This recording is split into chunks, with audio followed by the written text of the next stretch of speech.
BS একাডেমিতে সকলকে স্বাগত জানাই। আজ আমি তোমাদের ইকোনমিক্সের উপর একটা ক্লাস নেব, অর্থাৎ ইকোনমিক্সের বেসিক কনসেপ্টের উপর একটা ক্লাস নেব।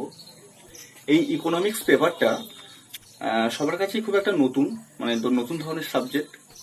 কম্পিটিটিভ প্রিপারেশনের ডব্লিউবিসিএস মেন তথা সমস্ত এক্সামেই ইকোনমিক্স থেকে কিছু প্রশ্ন তোমরা কমন পাবেই। হ্যাঁ, তো দেখা যাক, দেখে নাও কি আছে এই বেসিক কনসেপ্ট অফ ইকোনমিক্সে। তো শুরু করা যাক, এই কনসেপ্টটা ক্লিয়ার করে নাও। এটা হচ্ছে ইকোনমিক্স।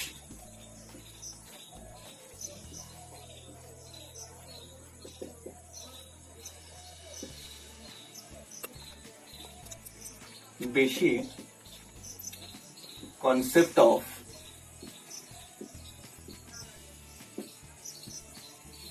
ইকোনমিক্স।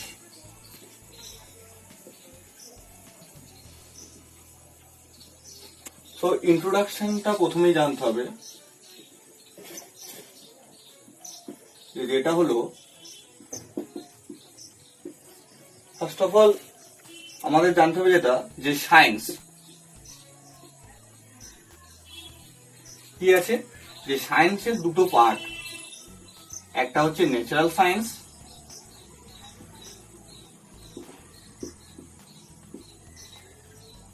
আর একটা যেটা আছে যেটা হচ্ছে সোশ্যাল সায়েন্স, অর্থাৎ সমাজ বিজ্ঞান। তাহলে কি বললাম, যে সায়েন্স, প্রথমে সায়েন্সের দুটো ভাগ, একটা হচ্ছে ন্যাচারাল সায়েন্স আর একটা হচ্ছে সোশ্যাল সায়েন্স। সো এবার ফার্স্টে আমরা চলে যাবো ন্যাচারাল সায়েন্সে। তো ন্যাচারাল সায়েন্সটা কি আছে প্রথম আমরা দেখে নিই। যেটা হচ্ছে ন্যাচারাল সায়েন্সটা depend on theory plus experiment based.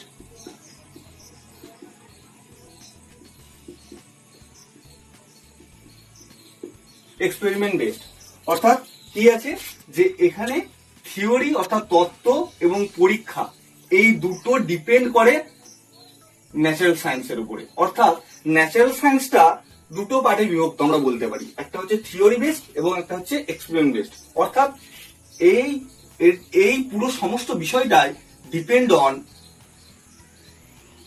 Laboratory test.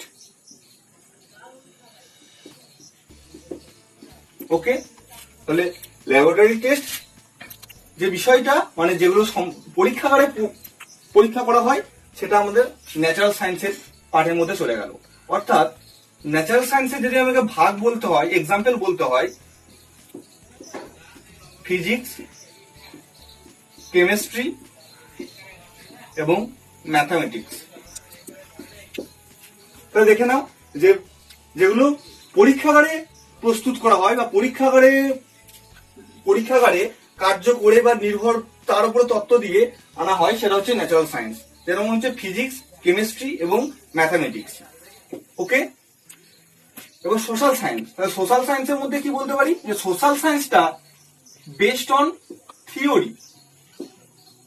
Okay, social science not depend on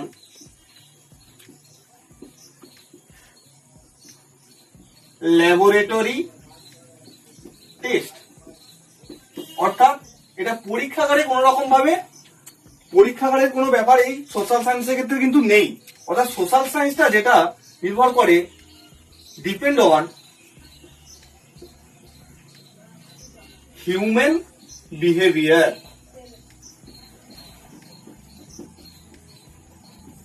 অর্থাৎ মানুষের ব্যবহারের উপর ডিপেন্ড করে এই সোশ্যাল সায়েন্সটা। অর্থাৎ social science depend on theory based and social science depend on human behavior.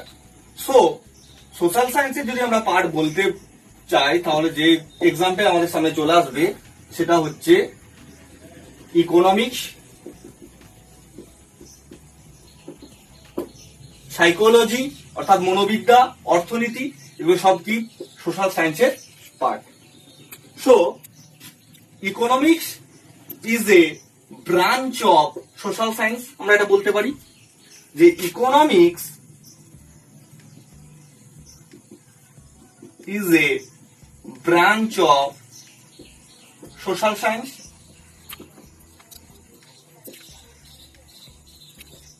ওকে, তাহলে কি বললাম যে ইকোনমিক্সের গোড়াটা কোথায়, অর্থাৎ ইকোনমিক্স হলো একটা সমাজবিজ্ঞানের একটা শাখা। তাছাড়াও আমরা বলতে পারি, পরীক্ষায় আমাদের প্রায় আসে যে queen of social science economics. তাহলে economics is a branch of social science and economics is a queen of social science. সেটা একটা ভাগ আমি কি বললাম, ইকোনমিক্স। ওকে, তাহলে অর্থনীতি হলো সমাজবিজ্ঞানের একটা শাখা। এই ইকোনমিক্সের শুরুটা করা থেকে, যে ইকোনমিক্স অ্যাকচুয়ালি গ্রিক ওয়ার্ড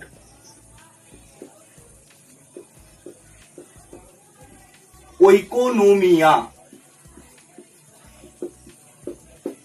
থেকে এসেছে। তাহলে কি বললাম যে গ্রিক ওয়ার্ড ওইকোনোমিয়া, এই শব্দ থেকে আমরা ইকোনমিক্স শব্দটাকে পেয়ে থাকি। ওইকোনোমিয়া বলতে আমরা কি বুঝি? ওইকোনোমিয়া হলো the management of household things.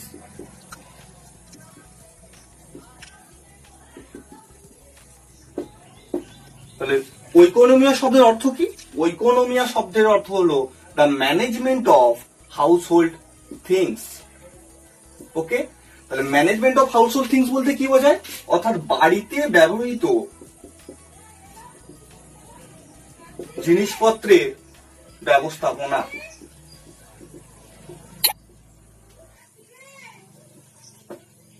বাড়িতে ব্যবহৃত জিনিসপত্রের ব্যবস্থাপনা, যেটা হলো ওইকোনোমিয়ার কনসেপ্ট। কিরকম?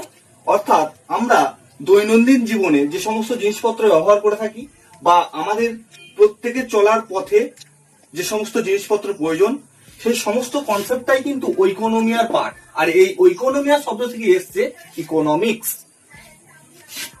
সো ইকোনমিক্স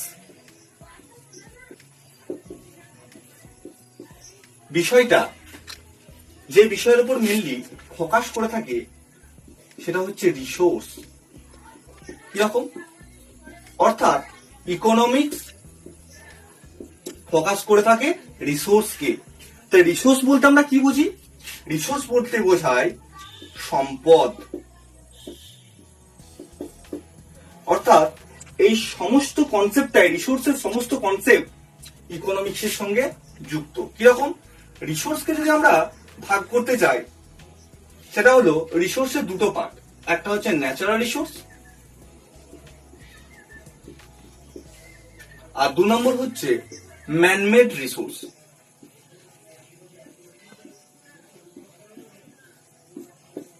তাহলে কি বললাম? যে প্রথমে আমি বললাম যে দেখে নাও এখান থেকেই, যে ইকোনমিক্স শব্দটা এসছে গ্রিক ওয়ার্ড ওইকোনোমিয়া থেকে। ওইকোনোমিয়ার কথার অর্থ কি? ওইকোনোমিয়া কথার অর্থ হচ্ছে the management of household things, অর্থাৎ বাড়িতে ব্যবহৃত যে কোনো জিনিসপত্রের ব্যবস্থাপনা। এটাই হচ্ছে ওইকোনোমিয়ার সঙ্গে যুক্ত। আর এই ওইকোনোমিয়ার সঙ্গে কি যুক্ত আছে? ইকোনমিক্স। অর্থাৎ ওইকোনোমিয়া শব্দ থেকেই ইকোনমিক্সের উৎপত্তি। আর এই ইকোনমিক্স বিষয়টা যে বিষয়ের উপর টোটালি ফোকাস করে, সেটা হচ্ছে রিসোর্স। এটা আমাদের পরীক্ষা আসে। রিসোর্স ওয়ার্ডটা কার সঙ্গে সম্পর্কযুক্ত? এটা হচ্ছে ইকোনমিক্স সাবজেক্টের সঙ্গে সম্পর্কযুক্ত। রিসোর্স বলতে আমরা কি বুঝি? রিসোর্স বলতে আমাদের বোঝায় সম্পদ। অর্থাৎ এই রিসোর্সের দুটো ভাগ, একটা হচ্ছে ন্যাচারাল রিসোর্স আর একটা হচ্ছে ম্যানমেড রিসোর্স। ওকে, যে ইকোনমিক্স যে বিষয়ের উপর মেইনলি ফোকাস করে, সেটা হচ্ছে রিসোর্স, অর্থাৎ সম্পদ। এরপর এই আমাদের যে রিসোর্স সম্বন্ধে জানতে গেলে 3টে বিষয়কে মাথায় রাখতে হবে। এক হচ্ছে লিমিটেড, 2 হচ্ছে ওয়ান্ট, আর 3 নম্বর যেটা আছে সেটা হচ্ছে ফুলফিল। তাহলে কি বললাম? যে রিসোর্স সম্বন্ধে জানতে গেলে এই 3টে কনসেপ্ট আমাদের মাথায় রাখতে হবে।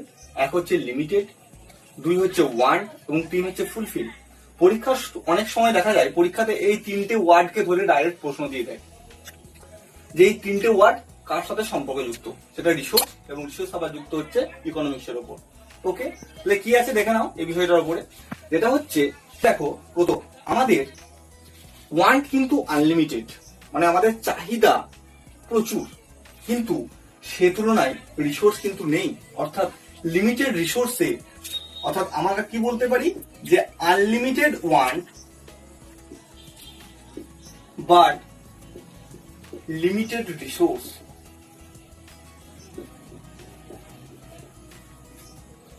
এরকম বিষয়টা, মানে আমাদের চাহিদা প্রচুর বাট রিসোর্স সে তুলনায় কিন্তু লিমিটেড, অর্থাৎ আমরা সবসময় ওয়ানটাকে কি করতে চাই, ফুলফিল করতে চাই, কিন্তু এই ওয়ানটা তখনই ফুলফিল হবে যদি রিসোর্সটা আনলিমিটেড পরিমাণ থাকে, কিন্তু রিসোর্স লিমিটেড, সো লিমিটেড রিসোর্সে আমাদের কি আসে, আনলিমিটেড ওয়ান। ওকে, এই যে টোটাল কনসেপ্টটা ডিল করছে কে, ইকোনমিক্স। এই পুরো বিষয়টা ডিল করছে ইকোনমিক্স, অর্থাৎ অর্থনীতি। ওকে, এবার দেখো আমরা যে রিসোর্সের কথা বললাম, এই রিসোর্সটা আমরা কি করি, রিসোর্সটাকে আমরা ইউজ করি। ওকে, রিসোর্সটাকে আমরা কি করি, ইউজ করি, অর্থাৎ কিরকম ধরনের ইউজ করি আমরা রিসোর্সটাকে, একটা হচ্ছে ম্যাক্সিমাম ইউজ করি, আর 2 নম্বর হচ্ছে মিনিমাম। কিরকম বিষয়টা, অর্থাৎ রিসোর্স, প্রথমে আমি কি বললাম তোমাদের, রিসোর্স কিন্তু লিমিটেড, অর্থাৎ এই লিমিটেড রিসোর্সকে যদি আমাদের ইউজ করতে হয় তাহলে আমাদের কি করতে হবে, মিনিমাম ইউজ করতে হবে। অর্থাৎ তোমরা আগে এই কথাটা প্রত্যেকেই হয়তো শুনেছো, সাস্টেনেবল ডেভেলপমেন্ট, অর্থাৎ যেটাকে বলা হয় স্থিতিশীল উন্নয়ন। অর্থাৎ কি, এই বিষয়টা কি, এই স্থিতিশীল উন্নয়ন হচ্ছে ভবিষ্যতের কথা মাথায় রেখে, অর্থাৎ ফিউচার জেনারেশনের কথা মাথায় রেখে সম্পদের যথাযথ এবং সঠিক ব্যবহার, সেটা হচ্ছে স্থিতিশীল উন্নয়ন। অর্থাৎ অপটিমাম ইউটিলাইজেশন অফ রিসোর্সেস,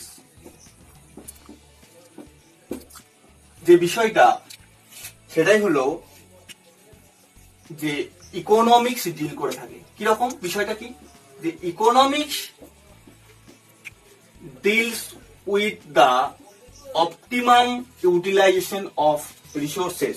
অর্থাৎ আমি প্রথমেই কি বললাম, যে আমাদের লিমিটেড কিন্তু রিসোর্স, অর্থাৎ আমাদের যদি ওয়ান্ট প্রচুর পরিমাণে থাকে, অর্থাৎ যদি আমরা প্রচুর পরিমাণে রিসোর্সকে যদি ইউজ করতে থাকি, তখন কি হবে, একটা টাইমের পরে আমাদের যে নেক্সট ফিউচার জেনারেশন তারা কিন্তু প্রবলেমে পড়ে যাবে, অর্থাৎ অসুবিধায় পড়ে যাবে, কারণ আমাদের তখন রিসোর্স কিন্তু আরো লিমিটেড থেকে আরো লিমিটেড হয়ে যাবে। সো আমাদের যে রিসোর্সকে সেটাকে কি করতে হবে, অপটিমাম ইউটিলাইজেশন করতে হবে, অর্থাৎ ভবিষ্যৎ প্রজন্মের কথা মাথায় রেখে রিসোর্সকে কিন্তু ব্যবহার করতে হবে। অর্থাৎ এই যে পুরো বিষয়টা কে ডিল করে, সেটা হচ্ছে ইকোনমিক্স। দেখো তোমাদের আমি কি বললাম, যে ইকোনমিক্স অর্থাৎ এই অর্থনীতি যে বিষয়টাকে ডিল করে সেটা হচ্ছে কি, অপটিমাম ইউটিলাইজেশন অফ রিসোর্সকে। অর্থাৎ আমাদের দেশের যে প্রত্যেকটা জনগণ, অর্থাৎ পিপলের প্রত্যেকটা মানুষ কিন্তু এই অর্থনীতির সঙ্গে ওতপ্রোতভাবে জড়িত। কিরকম, কারণ আমাদের দেশের জনগণ অর্থাৎ মানুষের কিন্তু একটা কি আছে বলো, ডিমান্ড আছে, প্রত্যেকেরই একটা চাহিদা আছে। এই ডিমান্ড মানে চাহিদাটাকে আমরা কি করতে চাই, সব সময় ফুলফিল করতে চাই। অর্থাৎ কি দিয়ে ফুলফিল করব, আমরা এই ডিমান্ডটাকে রিসোর্স দিয়ে ফুলফিল করব। ওকে, অর্থাৎ এই সম্পদকে অর্থাৎ রিসোর্সকে আমাদের কি করতে হবে, অপটিমাম ইউটিলাইজেশন করতে হবে। ওকে, অপটিমাম ইউটিলাইজেশন করতে হবে। আর এই যে অপটিমাম ইউটিলাইজেশন অফ রিসোর্স, এই বিষয়টাই কিন্তু ইকোনমিক্সকে ডিফাইন করে। ওকে, তাহলে দেশের মানুষ প্রত্যেকটা মানুষই কিন্তু ওতপ্রোতভাবে ইকোনমিক্সের সঙ্গে জড়িত। কারণ কি বললাম, দেখো যে প্রত্যেকটা মানুষের কি আছে, ডিমান্ড আছে, সেই ডিমান্ড বা চাহিদাটাকে আমরা কি করতে চাই, ফুলফিল করতে চাই।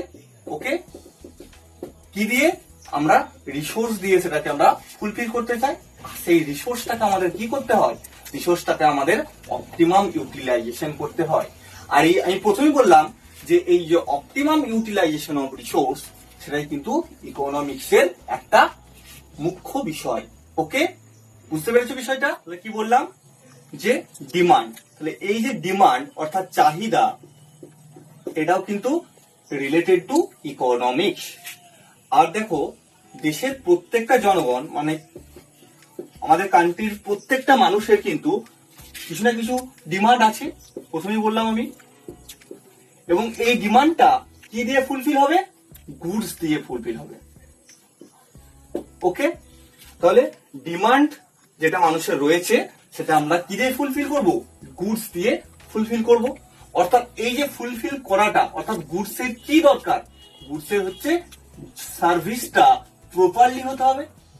এই যে সার্ভিসটা আমাদের কি করতে হবে? ফুলফিল হবে গুডস দিয়ে। অর্থাৎ প্রত্যেকটা মানুষেরই একটা লিভিং স্ট্যান্ডার্ড রয়েছে। কি বললাম? একটা লিভিং স্ট্যান্ডার্ড রয়েছে, অর্থাৎ বেসিক যে নিড, প্রত্যেকটা মানুষের একটা বেসিক যে নিড, অর্থাৎ কি বলতে পারি আমরা যে বেসিক নিড বলতে খাদ্য, বস্ত্র এবং বাসস্থান। এই যে বেসিক নিডটা সেটা ফুলফিল হবে কি দিয়ে? গুডস দিয়ে। তাহলে এই পুরো গুডস এন্ড সার্ভিস যেটা আমরা বললাম, গুডস এন্ড সার্ভিস, এই বিষয়টা কিন্তু রিলেটেড টু ইকোনমিক্স। ওকে, তাহলে দেশের মানুষের ডিমান্ড আছে, সেই ডিমান্ড ফুলফিল হবে গুডস দিয়ে। সেই গুডস এর প্রপারলি সার্ভিসটা দরকার। তাহলে গুডস এন্ড সার্ভিস যদি প্রপারলি হয় তাহলেই কিন্তু আমাদের ইকোনমি অর্থাৎ ভারতের অর্থনীতিটা কি থাকবে? বজায় থাকবে। ওকে, বুঝতে পেরেছো তোমরা? অর্থনীতির কথা বলতে গেলেই আমাদের প্রথমেই যে দুজন মানুষের কথা মাথায় আসে তিনি হলেন এক নম্বর অ্যাডাম স্মিথ,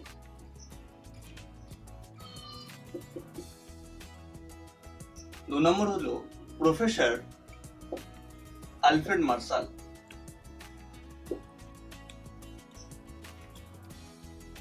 ওকে, অর্থনীতির জনক বলা হয় কাকে? অ্যাডাম স্মিথকে। এটা আমরা প্রত্যেকেই জানি। অ্যাডাম স্মিথ তার মতে অর্থনীতিটা, ইকোনমিক্স যেটা, সেটা কিন্তু ওয়েলথ ওরিয়েন্টেড।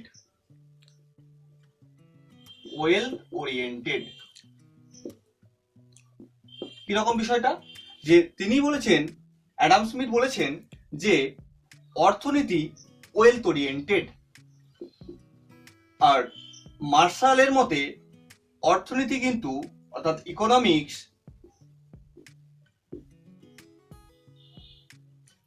Welfare oriented.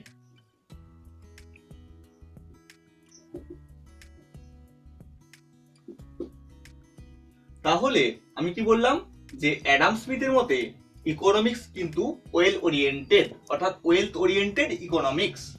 আর আলফ্রেড মার্শালের মতে ওয়েলফেয়ার ওরিয়েন্টেড। কি বিষয়টা? যে অ্যাডাম স্মিথ বলছেন যে অর্থনীতি সম্পদকে ভিত্তি করে গড়ে উঠেছে, অর্থাৎ সম্পদ নির্ভরযোগ্য অর্থনীতির কথা কিন্তু তিনি বলছেন। আর আলফ্রেড মার্শাল বলছেন যে অর্থনীতি মানব কল্যাণ নির্ভর, অর্থাৎ ম্যানকাইন্ড ওরিয়েন্টেড। ওকে, যে হেল্প টু দা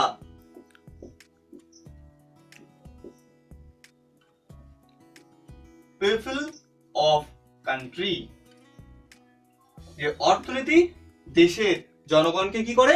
সাহায্য করে, অর্থাৎ মানব কল্যাণ অর্থনীতির কথা বলছেন প্রফেসর আলফ্রেড মার্শাল, এবং সম্পদ নির্ভর অর্থাৎ ওয়েলথ ওরিয়েন্টেড অর্থনীতির কথা বলছেন অ্যাডাম স্মিথ। ওকে, আমি আজকে তাহলে তোমাদের বেসিক কনসেপ্টের উপর একটা ক্লাস নিলাম, তো তোমরা ক্লাসটাকে দেখো এবং চ্যানেলটা ফলো করো। নেক্সট ক্লাসে তোমাদের আমি মাইক্রো এবং ম্যাক্রো ইকোনমিক্সের উপরে এবং difference between economics and economy, এই সমস্ত বিষয় নিয়ে আরো ডিটেলসে আলোচনা করব।